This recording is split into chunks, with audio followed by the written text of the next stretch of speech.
Let's give welcome to the folks that are on. Let's give people a few more minutes to join, and we'll get started.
All right, so people might be trickling in, but meanwhile, I'd love to get started and give a little intro for Jeff. So I'm Eric Siegel, the identical twin of of Jeff Siegel, who has a very long career in the corporate world. He has his MBA from the Simon School of Business. He was started his career in marketing at Kraft Nabisco. He moved later to the Hershey Company, where my favorite title of his is that he was the director of Twizzlers and Jolly Ranchers, which is the coolest title that I know of anybody having. And then he went to Ahold and eventually to Cracker Barrel, where he was the VP of marketing and later the VP of strategy and business intelligence. And he is now a leadership coach and a consultant, as well as the author of The Middle Matters, a toolkit for middle managers. So, Jeff, I've read your book now 2.5 times, and I will read it. I will read it again, but I'm going to hand it over to you, and then we'll come back at the end. Please put questions into the chat as you're watching. We have some other questions that have come from various sources, but we'd love to have some live ones as well. So I'm going to switch this over, and Jeff, take it. Awesome. Thank you, Eric, for the introduction, and thanks for everyone who has joined. I am going to jump in and share with you a simple framework that I've shared with many, many people now about the role of middle managers. So middle managers for me are anyone who has people that report to them and people that they report to. So that's most of people for most of their career. And I have found that this simple framework that I'm going to talk about over the next couple of minutes has been really, really helpful when I've shared it with folks to really help them understand what it is that their role is. But before I dive into that, I will sort of reiterate what Eric said. My career has been always in lots of different food companies as a marketer, but all the time that I was a food marketer, I have always been a middle manager. I've had people that reported to me, people that reported to, and it's just a topic that I'm very passionate about. And that was what led me to write a book about middle management called The Middle Matters, a toolkit for middle managers. Because from my perspective, I really believe that if you give people the tools that they need to do their job, they are just so much more satisfied and so much more productive. Before I dive into the content, I thought I would do a cool little exercise, and we're going to do this exercise twice. So we're going to take 30 seconds, and I will set a timer to do this. So the goal is there's a slide of numbers up on the screen that hopefully you can all see. And on that slide, there are the numbers 1 through 96. What I want you to do is find the number 1 and then 2 and then 3 and see how far you can count in the 30 seconds. So let me get a timer set up, and we're going to do this as a little bit of a fun exercise and see how people do. So hold on one second to get this timer set. And all right, so 30 seconds starting now. See how far you can count. Eric, I don't know if we can put some music on while we're doing that or something, but Let me see if I can handle that. Hold on.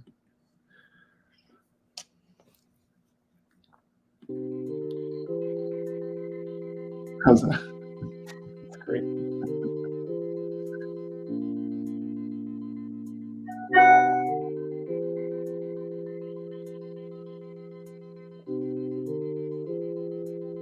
All right. The Jeopardy music. All right. Turn the music off. Yeah. And if people could, you should be able to post comments in the YouTube comments, and I would love to just have you write two things in your comment. Number one, what number did you get to? And how did that exercise make you feel? And I promise we will come back to this, but go ahead while you're doing that.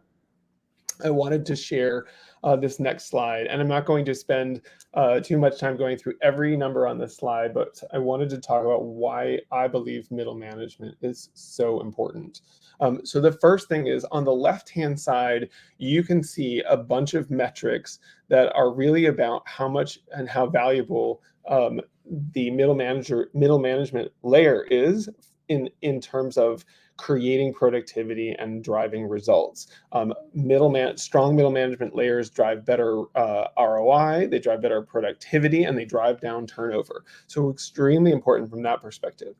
On the right-hand side of this slide, you'll see that middle managers are incredibly important as a role model for the behaviors that senior leaders want to see in their organization. So, for example, a strong middle manager who has one-on-one meetings with their people are 3 times more likely to have one-on-one meetings with the people that report to them. This is even more so with public recognition, even more so with having a development plan. And a huge one there is 19.7 times more likely to give continuous feedback if your manager gives you continuous feedback. So middle managers are incredibly important in terms of driving productivity and driving results. And they are also incredibly important in role modeling key leadership behaviors. And yet, you see that statistic in the middle, only 22% of managers feel that their organization cares about their well-being. They feel like they're underappreciated, that they've been left to their own devices. There's a lot of frustration in that middle layer. So why does this happen? Well, wanted to share a little bit of a story that's from my own career that I think illustrates why I believe this happens. So at the top there, it says, you don't know what you don't know. And so when I had my first direct report, so when I was first a middle manager, the first time I had somebody reporting to me and somebody I was reporting to, it was a bit of a rude awakening, if you will. I had a report named Travis who would come into my office every week, and we would go through a budget spreadsheet, and his budget spreadsheet would not tie out to the penny, which drove me crazy because when I was in his role, my budget spreadsheets always tied out to the penny. And I was getting frustrated because I felt like the fact that his spreadsheet must have some errors in it or whatever meant that he wasn't paying attention, and who knew what else was wrong out there. And he looked at this as my boss, Jeff, is micromanaging me. And so he actually one day said to me, he says, is this really the most important thing that we could be doing right now? And not proud of this. What I said to him in that moment was, it's not the most important thing that we could be doing right now, but we wouldn't have to do it at all if you just got this right. So not the greatest managerial moment. And I sort of watched Travis as he kind of left my office, shaking his head, kind of annoyed with me and whatever. And it was that moment that was really, I think, essential for me to realize that my role as a leader wasn't to get him to do exactly what I did. and not to get him to do exactly the way I would do it. It was to figure out what I needed to do to get him motivated and excited and interested in sort of delivering on what we needed to accomplish. And so that phrase up at the top there, you don't know what you don't know, is these are the things that I didn't know. And I think this is what most middle managers find, is there's a lot of things that you don't know that you just didn't realize you didn't know. And so I'm going to come back to this. I said I would come back to this number exercise, and I want to share with you. Let's see if I can figure out how to do this. Is there's actually a pattern in this slide that I didn't tell you about. In other words, something that you did not know you did not know. And what the pattern is that the number 1 you can see here is up in the top quadrant on the left, and the number 2 is in the quadrant on the right, on the top right, and the 3 is in the quadrant on the bottom right, and the 4 is in the quadrant on the bottom left. And I promise you that pattern persists all the way up to the number 96. So what I'd like to do is go back to the presentation with the numbers without the circles on it. And I'd like to run the 30-second exercise again and have you see how high you can get. So let me get my timer up, and Eric, you get the music queued up, and let's start now.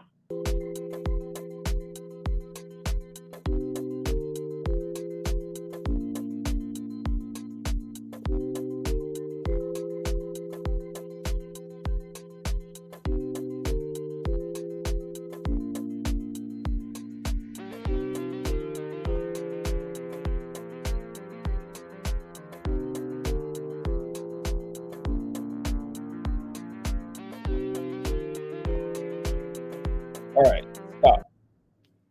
Time is up.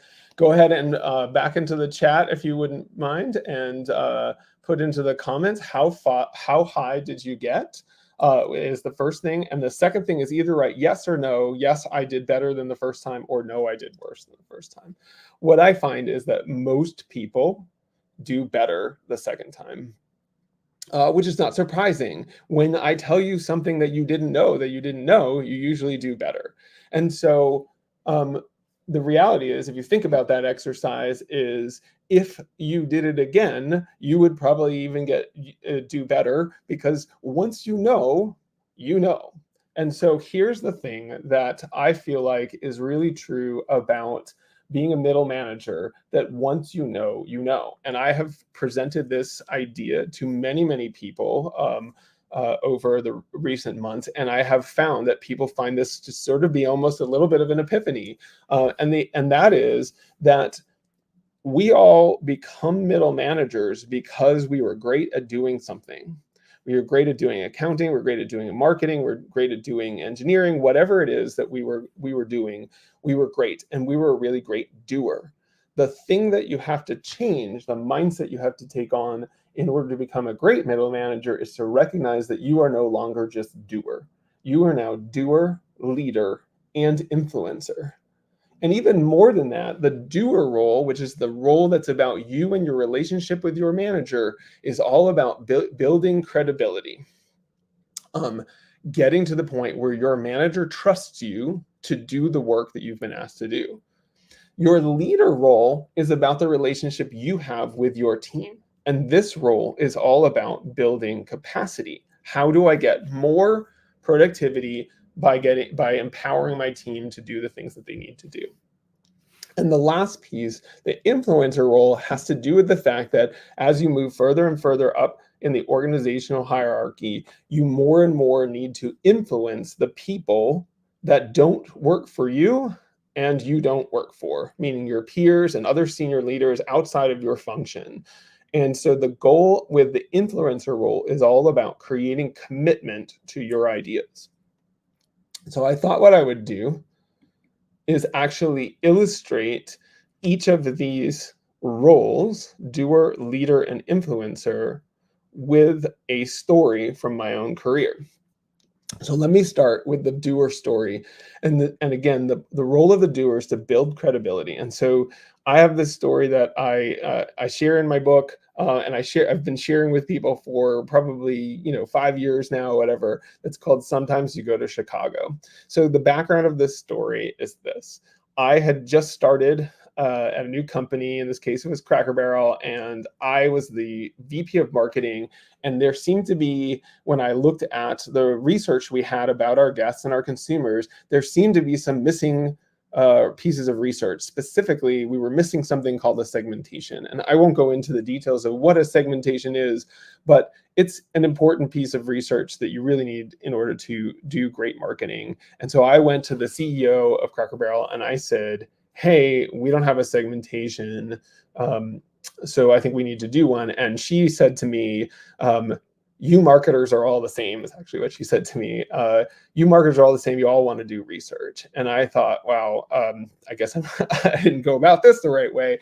And she said, your problem is you have not gone through and understood all the research that we've done in the past. So I left undeterred and went and literally read every piece of research I could find from the prior 10 years to really educate myself and to understand what it was that that we had already done, so that I could come in and convince her that we needed to do this piece of research, or find out that we didn't need to do the research because we'd already done it. And sure enough, I went through and we had done a segmentation, but it was about 10 years old, and it was like from iPhone days and so forth. And so I thought, I'm going to go back to the CEO. And so I told her, I said, hey, I went through, I read all the research I could find for the past 10 years. We did do a segmentation. It's 10 years old. It's way out of date.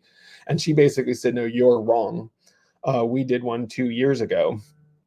And my reaction to that was, oh, great. Now what do I do? And she actually said to me, she's like, you need to go to Chicago in order to talk to the vendor that did this research, and they will explain to you what they did.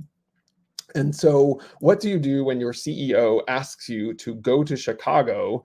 Well, you go to Chicago. And so I went to Chicago, I met with the vendor, and sure enough, they explained, they agreed with me. They had not done a segmentation 2 years before. We had intended to do one, but the money got cut, etc. And so it wasn't a segmentation as I suspected. And I went back to meet with the CEO of Cracker Barrel, and she says to me, and I said to her, hey, I went to Chicago. And when I was in Chicago, I talked to the vendor, I figured out what happened, but no, we haven't done a segmentation in a long time. And it was at this moment when she finally said, thank you. I really appreciate that you spent the time to dig into this and find out what really happened. Because in the end of the day, what was most important was not whether or not I had the research, or the research had been done or hadn't been done or whatever, but it was building the sense of credibility so that she believed me and believed that I knew the history and the background and so forth. And so that to me is the quintessential story of being a doer, is that relationship you have with your boss, and you have to build credibility first, or they won't believe you. Even if you know the answer, even if you're trustworthy, you have to build that credibility. So that was my doer story. The next story I wanted to share with you was a leader story. So leaders, as I mentioned before, are all about, that role is all about building capacity. And the story I have here is called The Long Vacation. So I, at one point, had a woman who worked for me who ran a call center that had 14 people reporting to her. And our busy season was sort of the holidays between Thanksgiving all the way through Christmas and New Year's. And so she came to me in November and she said, hey, Jeff, after the busy season, after the holidays, I'm going to take an extended vacation. I've been saving up my vacation days because my son, who is deployed over in Asia, is going to be home. And he is going to have a 3-week leave, and I want to spend time with him. Do you have any issues with me taking a long vacation? And I said, no, we'll be fine. And of course, I'm thinking, yeah, it's after the busy season, we'll be great. So of course, something went wrong.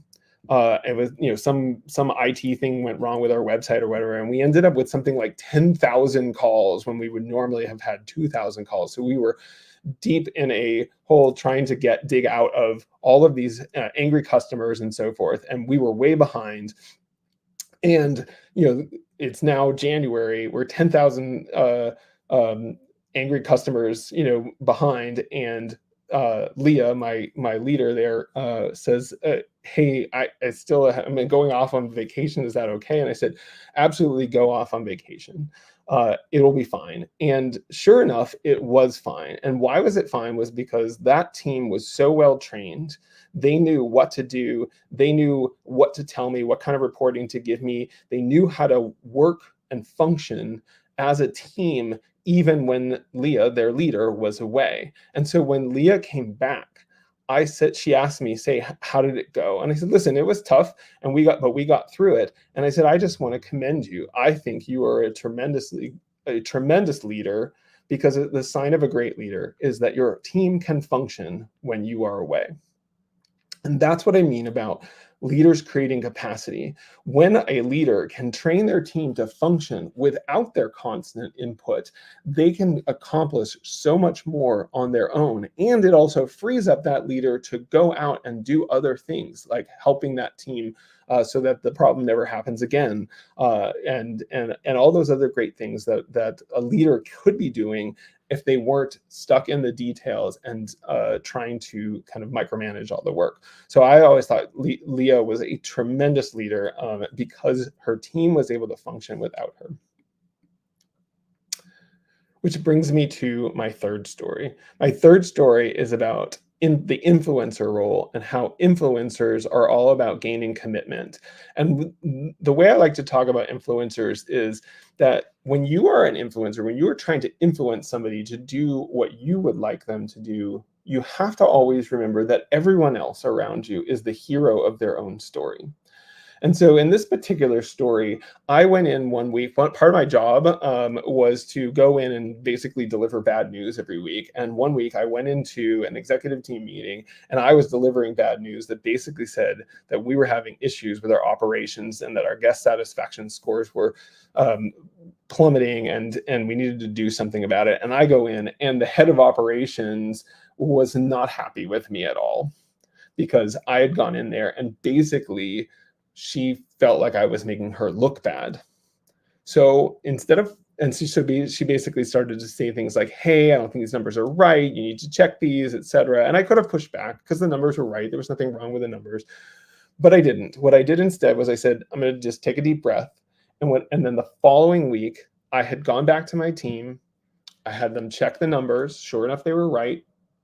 The numbers actually got a little bit worse in the intervening week. And so what I did was the next week I went into the meeting, and before the meeting, I found this operations leader, and I said to her, "Hey, I just want to let you know, I dug into that data that I shared last week. It looks like it's right. And it looks like it's actually gotten worse. And so I just want to ask you, how do you want me to deliver this news?" And when I did that, she basically said, "Yeah, it's fine. I was hoping there was something wrong with the data, but I get it. If that's what's going on, we just need to be honest about it. And so go ahead, bring it up, and we'll have a conversation about where we go next." She was the hero of her story, and my role was I either was going to support her like I did in that second meeting, so I was a supporting character in her story, or in the first meeting, I was the villain. I was making her look bad, and so forth. And so when you think about this influencer role, if I want to get commitment from somebody, I have to always be thinking about, how are they experiencing the situation? How is what I'm seeing going to make them feel, might make them look, and then get them on board by acting accordingly. And so in that particular situation, it was just giving her a chance to absorb the information and have a role in discussing how we were going to share the information. Made her feel so much better, allowed me to do my job. So those are my three stories about being a doer, leader, and influencer. Again, the doer role is all about, how do you build that credibility? Sometimes you have to go to Chicago in order to build that credibility. The leader story is all about creating capacity. How do you make sure that your team is able to function at a higher level, even when you're not there? And the influencer role is all about gaining commitment, recognizing that everyone else is the hero of their own story, and making sure that they have a chance to sort of weigh in and feel like they are being treated fairly, and that they are not being made to look bad, and all those kinds of things. So that is that was really those three things were the three pieces that I wanted to share with you all. And to illustrate this diagram, what I'm going to do now is actually pass it over to Eric um, to see what questions folks have. And I will just say, Eric, as I'm looking here, it does seem like people got to, at least the people who commented got Your to a question higher here. number. And I think and the other thing that's interesting is a lot of the people's notes, in terms of how they felt when they first saw it. A lot of times what I hear is anxiety, I see confused, I see a bit scrambled. That's how people feel when they first become a middle manager. They feel confused. They don't know how to do the role because there's things that somebody didn't bother to tell them, things that they didn't know they didn't know. So, Eric, I will pass it over to you. And if people have thoughts, questions, we've got some questions that people have shared with us in the past, but would love to hear questions that other folks have. So I'm going to start with some of those questions, and hopefully we'll get some questions from the audience in the meantime. But we have plenty of these questions that you've heard from various things, and a couple I'm going to throw in there that are my own. And thanks for sharing the framework, Jeff. That was, as I said, I think I mentioned before, I've read your book a couple times, so it always is helpful. Actually, I'm going to skip my question because we have a question from Kim who says, Jeff, is middle manager training offered in organizations today? So, it's a great question, Kim. And here's what I'm finding is as I talk to HR leaders about middle management training, what I often hear is that the answer is no, or at least not exactly. What there is a lot of in organizations today is a focus on what I'll call compliance training. This is, make whatever, the harassment training, all that stuff that's really important to really make sure that the organization doesn't get into legal issues and that people are treating each other in an appropriate way and so forth. What seems to be missing is this training about how to do the role and how to do these multiple roles that a person in the middle management role has to do. And the reason why actually is sort of interesting is in most organizations, large organizations at least, there are just so many middle leaders that the organizations feel like they can't afford to train these people because there's so many of them. So what they tend to do is they train what they call, often call high potential folks, or they wait until people are at a much higher level and then they train them to to do some of these things. And at that point, in many cases, it can be remedial because people have actually gotten into some bad habits of trying to, sort of do some of the things that I was trying to do. When in that story I shared about my first direct report, where you're trying to basically do through others, you're trying to get them to basically be an extension of you, and instead of tapping into their brilliance and smarts and their brains and so forth. So Kim follows up. If they don't have it, why should organizations focus on middle managers now, and what behaviors will change because of it? In other words, what change will upper leadership see as a result of investing into this middle level? Yeah, I mean, I think first of all, that's a great question, and I think the real challenge that we run into with untrained middle leaders is that it really crunches the amount of productivity that can happen. You often see the symptoms you can often see of untrained middle layers is the middle leaders feel like they have to be involved in every decision. There are a lot of meetings going on to make decisions, that there are multiple iterations of the same work because, actually, I used to see this all the time. Like, by the time something got to me as the VP, multiple layers had basically had their, the junior folks underneath them redo the work over and over again. And so decisions weren't getting made, which also meant that there was a constant sort of chaos of firefighting of how do we get on top of the whatever issue is coming up ahead of time. It just wasn't happening because every decision was sort of getting drawn out to the last minute, and then everything was starting to be done at the last minute. So to answer Kim's question is, I believe that what people will see when middle managers are trained is that you will start to see that sense of constant chaos of everything being done at the last minute will start to go away. But at the same time, as you're not seeing that chaos, you'll actually see productivity improve. More work is getting done. Because fundamentally, the problem that's happening in these organizations is that the senior leaders don't trust their middle managers to make the right decisions. And so if you can get the senior leaders to trust the middle managers to make the right decisions, then they don't have to be involved in as many decisions and more gets done. It's a bit of a leap of faith, though. You have to be willing to let those middle leaders, occasionally make some mistakes. But over time, what happens is they start to learn because they've actually been exposed to more situations and they haven't been sort of micromanaged into, not, sort of just doing the work exactly the way their bosses believe to get done. So, Jeff, Michelle adds here, I also think that there is a perception that middle management is a pass-through to greater leadership roles, when I think a good middle manager is indispensable. Put a hashtag on indispensable, but I don't know how to say the hashtag out loud. Anyway, but I hear your thoughts on Michelle's comment. I mean, obviously, I 100% agree with Michelle's comment. That perception is that people are just in those middle management roles and they're just, just trying to get through it. And it's interesting because most people, and I certainly am no exception, spend decades sometimes in those middle leadership roles.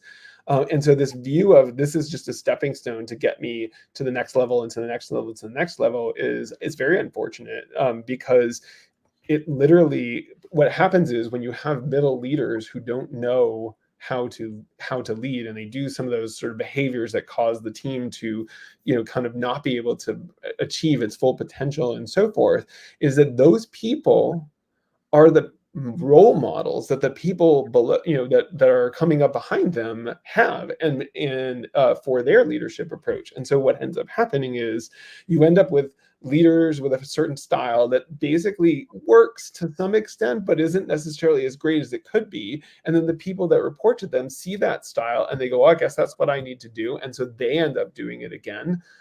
And then the people underneath them do it again. The other thing that actually happens is there's this sort of demoralizing thing that I think many people have experienced in their careers, is that there's this belief that management is not something that needs to be trained at all. It's something that you should just know how to do. And so I hear a lot of people talk about this idea of imposter syndrome. I believe a lot of it, obviously a lot of imposter syndrome discussions are about, people's self-confidence and so forth. But I actually think there's a huge part of that imposter syndrome experience that has to do with the fact that people are put into leadership roles and both in terms of their managing teams and needing to be political and influence organizations. They're put in those roles without any training, but they're treated as if you ought to know how to do this. And that feels like imposter syndrome. And I think getting people to understand how to create credibility with their boss, how to build capacity with their team, and how to really gain commitment from their peers not only helps them in their career, but actually helps the whole organization to function in a more effective and productive way. So we have a comment from Lego Building with Serena is the name of the poster. And it says, it feels like the middle managers are getting crunched by trends like Meta's year of efficiency, where layers of middle management were cut. And there's a desire for leaders at all levels to get closer, quote unquote, closer to the work. What are your thoughts on the whole sort of late 2023, 2024, let's cut everybody out of our middle management? Yeah, there was an article not too long ago. I think it was in Business Insider. It's called "The Great Unbossing," and it was talking about how all these companies are eliminating their middle layers. And so here's my take on this. I actually have a lot of thoughts on this, but my take on this is: here's what happens: is when you don't train your middle leaders, they try to do work. right? Because that's what they're used to doing. They do the accounting, they do the data engineering, they do the marketing or whatever it is, and now they are doing that, but they just have people reporting them to do it. And so what senior leaders do is they look at, in some of these companies, they look at that layer and they go, why am I paying this guy, whatever, 25-50% more than all the people below them to do the same thing?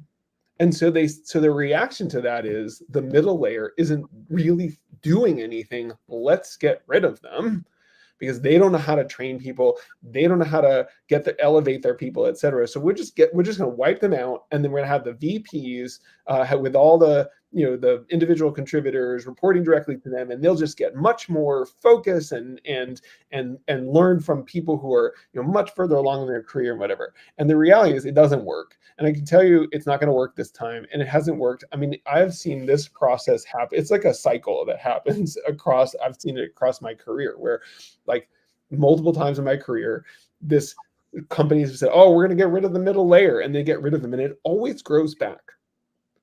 And it always goes back for a whole bunch of really important reasons.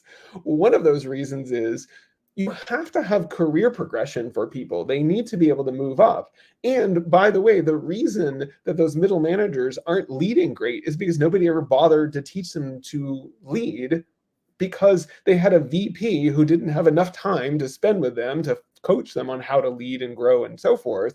And that is why they're not great middle leaders. And the real solution, and this is a Jeff opinion, is the real solution is actually exact opposite of what these companies are doing. Their view is my middle layer is not accomplishing what I needed to accomplish. And the real solution to that is to train those middle leaders to be more effective at creating organizational leverage and get more out of their teams. That's the solution, instead of wiping them out, because you will end up with that middle layer back again. But what will happen is you've lost all those folks that were sort of in the middle. So there's a great quote from Rick here, Jeff.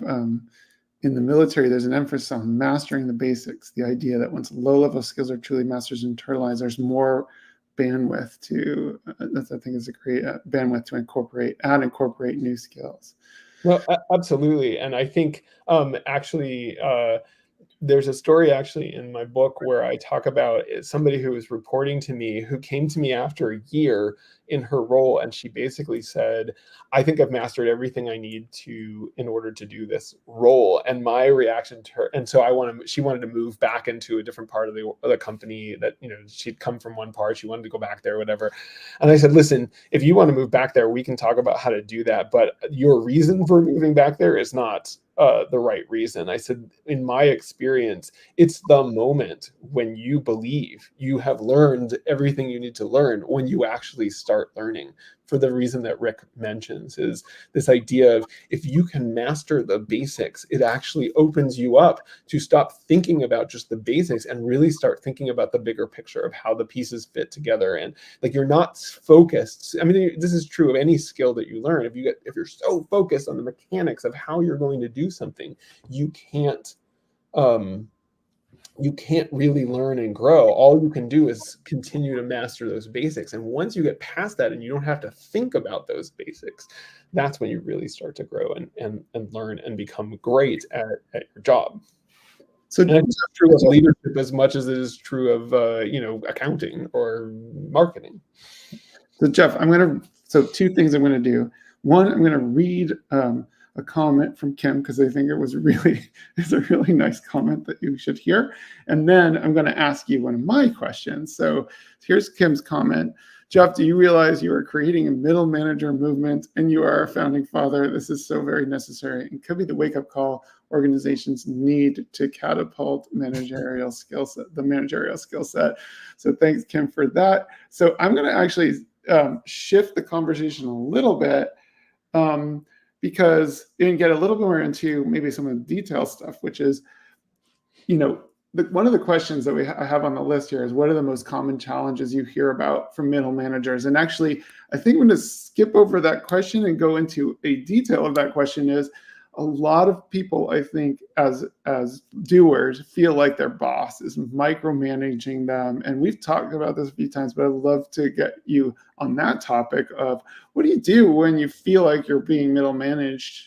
I mean, when you feel like you're being micromanaged. Uh, Middle managed is not a negative thing. Micromanaged feels like a negative thing. So Jeff, like, can you jump into that and talk about how that how do you treat that in your book, and how do you think about what do you do with a micromanaging boss? Yeah, so it's a great question, and it might be the most common question that I get about the middle management role is, like the most common challenge, especially in that sort of doer bucket of things, is my boss is a micromanager. It just happens all the time, and frankly, even my story about Travis, like I was micromanaging him. I admit it. Most people probably have done it and had it done to them in their career, and so it is extremely common issue.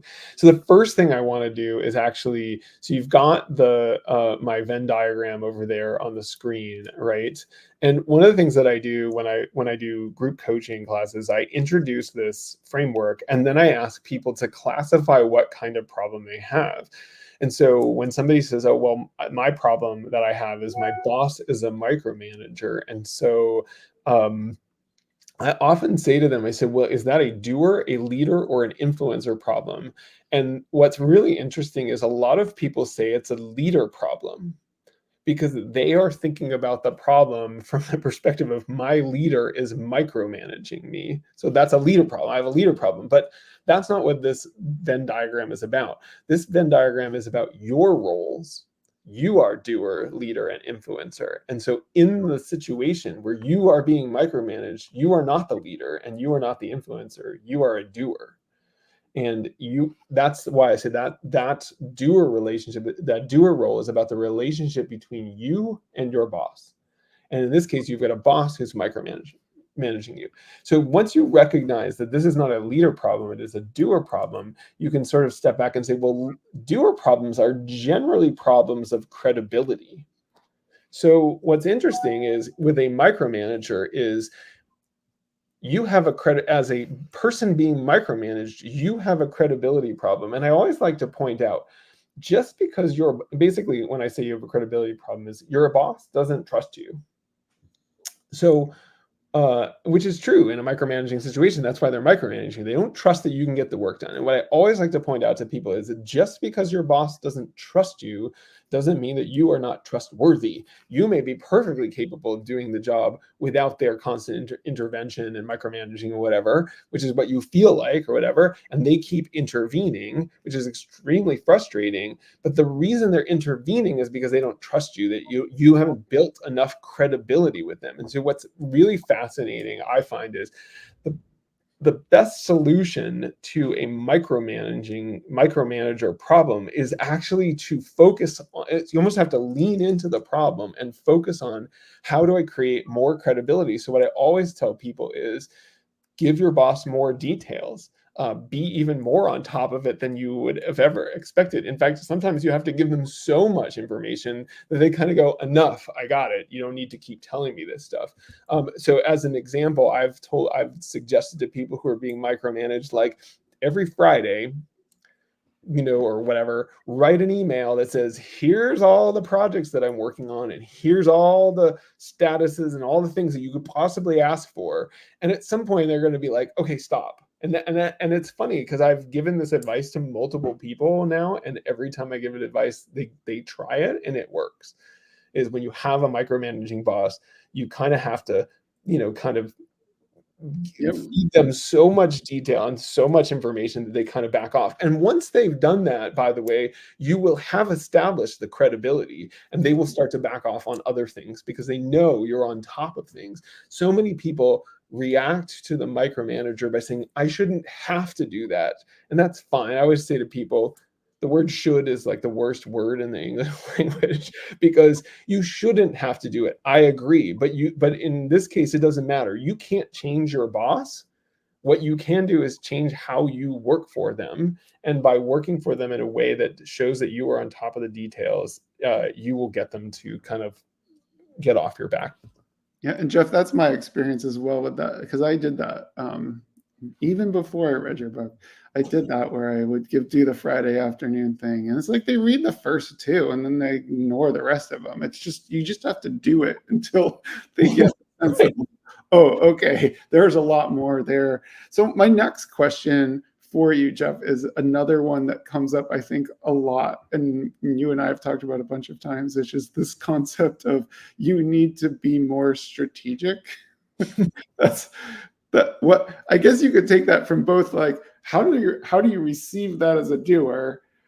What are you doing wrong when you say you need to be more strategic, or in the sort of normal version of that story as a leader? Like you can take it from both angles. Yeah.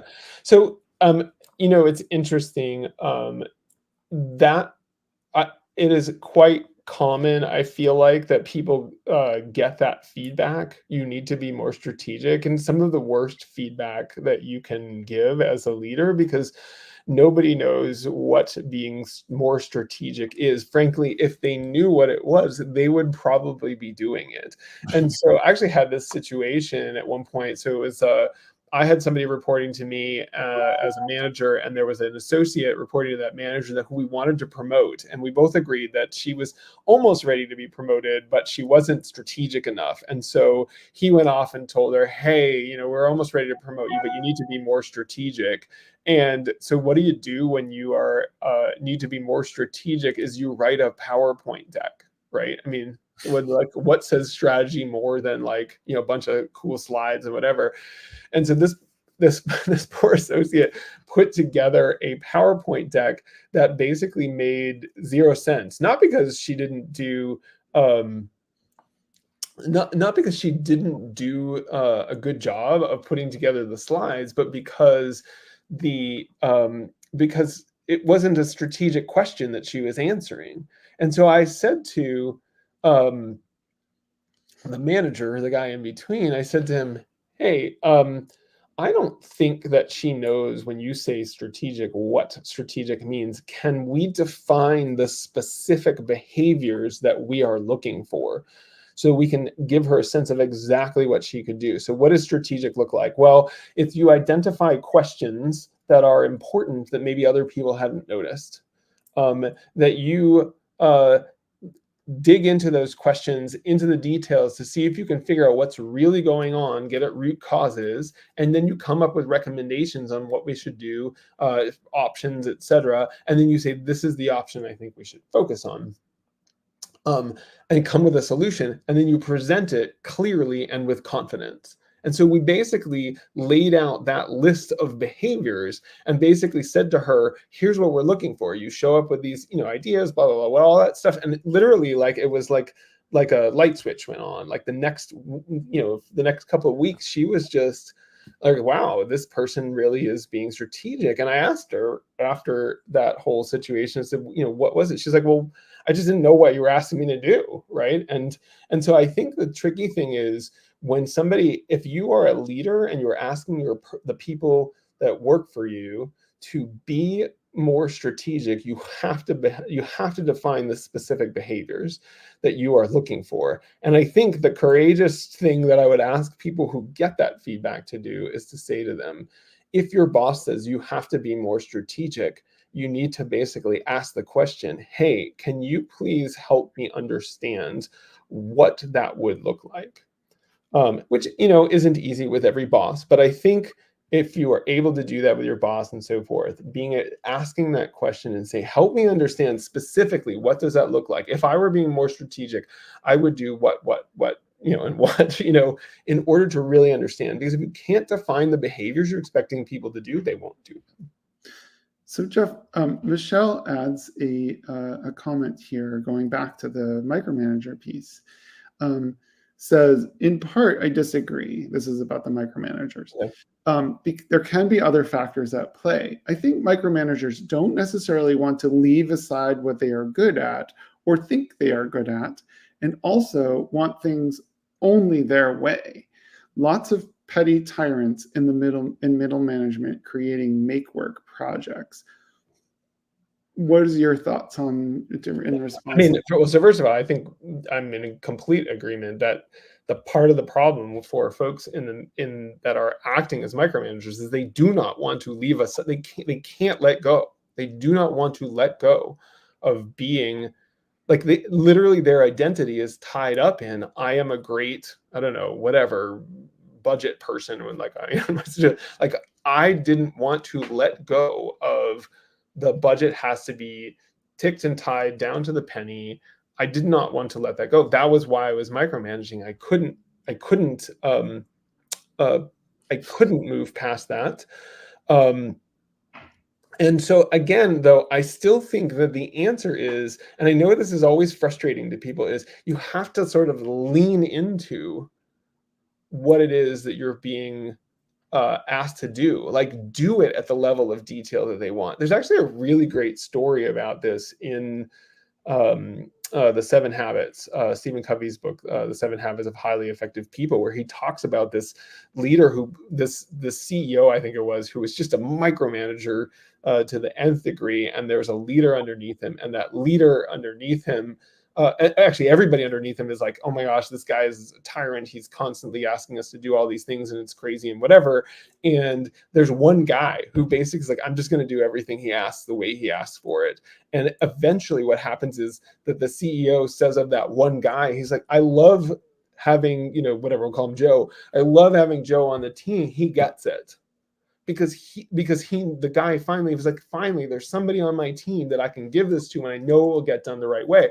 And this guy ends up having so much more power, influence, and importance in the organization because he leaned into doing it. I'm not saying, by the way, that is not super frustrating, or that, sometimes maybe the best way to deal with these sort of petty tyrant leaders or whatever is to just leave. I mean, you can do that. I'm just saying if you want to figure out how to solve the problem, the way to solve it is actually sort of the counterintuitive thing, which is to lean into it and stop fighting the fact that they are, trying to overmanage you, and just, feed them what they want until they sort of go back off. I don't know. And maybe that's, you do that while you're looking for the next job or something. Exactly.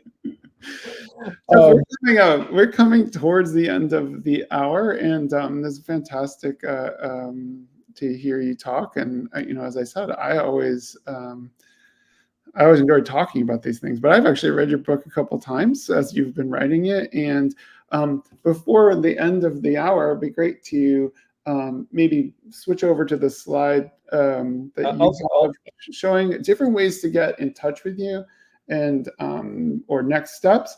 Obviously, buy the book if you're interested in learning more and hearing more about stories. It's not just sometimes you go to Chicago. Obviously, there's lots of other stuff in there. If you buy the book and you like it, or even if you don't, but we prefer if you like it, leave a review. It's probably one of the nicest things you can do for an author is leave a review on Amazon.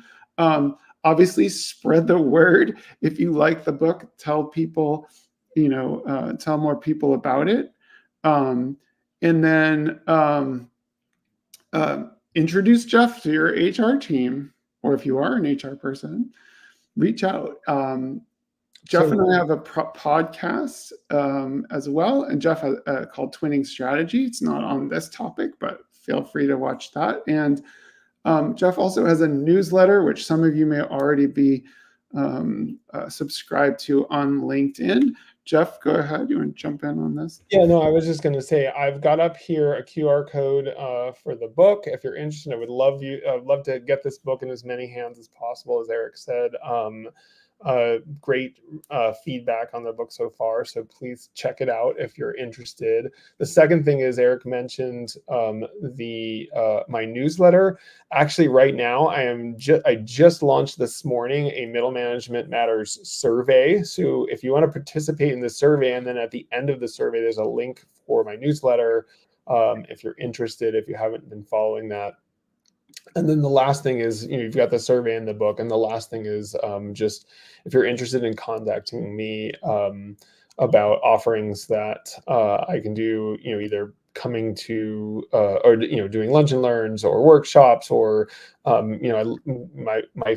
favorite engagements are assessing a team, coming up with a workshop that's really designed for that team, and then coaching that team after the fact. So I put those up there, just 3 different QR codes if you're interested in any of those things. I think there's a way to, for some reason I can't get it. Oh, guys, guess it's because it's an overlay. I can't seem to get it to. There we go. We'll do it this way. So actually, I'm going to switch it to us being a little smaller in case somebody wants to scan those. So we have a couple more minutes till the end of the hour. Happy to take any last minute questions. Meanwhile, Jeff, I have a question for you, one more question for you to address, which is, do you see your tools not only helping people to advance, but do you also see the tools in the middle matters and that you're discussing? Do you see them helping to reduce burnout, at least limiting the effects of what you and I have? And I forget who it was who coined this phrase, the corporate PTSD phrase, but like, how do you use it to limit that corporate PTSD concept? Yeah, I mean, I think there was as I was writing the book, I went back and forth on titles and so forth, as I guess one does when you're writing a book. And the word toolkit was just really important to have in the title. So the subtitle, a toolkit for middle managers, it's not just that the book is designed to be a bunch of tools. The book is designed to give people a toolkit that basically says, hey, regardless of what situation you are in, here's a bunch of tools that you have, so you get to decide whether you need a screwdriver or a hammer for this particular situation. I'm not going to say that every situation is exactly the same. It requires a specific tool. There's not like I can't basically do a one-to-one, like if this happens, do this or whatever, but giving people a broad set of things that they can sort of draw from in order to create, to solve the biggest challenges they have, I think is what's really powerful, in terms of training middle managers and eliminating some of that burnout. If you can just figure out how, to sort of address these situations more quickly, more easily, because you've got these tools in your toolkit, you will be less likely to burn out. That's my take. And so that was what I was thinking as I was writing. And one last question, and I think this will be the last question, is, are your tools limited to certain kinds of jobs, or do they apply equally to retail workers, knowledge workers, scientists, etc.? Do you feel like it can be, is it sort of, you were obviously in a marketing job, that's a certain kind of job. Do you think that these approaches would work equally in a grocery store setting as it would in a, like a more desk job type of setting? Yeah. Absolutely. I mean, I've had conversations with managers in a grocery store. I've had conversations with plant managers, and every time I have the conversation, sort of talk through the framework and talk through some of the tools, everybody gets it, because ultimately there's one great review that somebody wrote of my book, is like, they said, this is a great book for middle managers, but it's also great for anybody who has to deal with people, because fundamentally the middle role is, yes, it's about sort of where you are in a corporate hierarchy, but fundamentally that situation of, there's always people that we sort of report to, that report to us, and that we have to influence in our lives in various different parts of sort of our day-to-day lives. And so it's less about a specific type of job and more about the relationships between people and how you manage those relationships. So in my view, I think that there's really a tremendously broad, application of the tools. Great, Jeff. I just want to say thanks to everyone who joined. Thanks for the great comments. This is our first webinar, so we didn't know what to expect. So it was fantastic that we got that conversation going.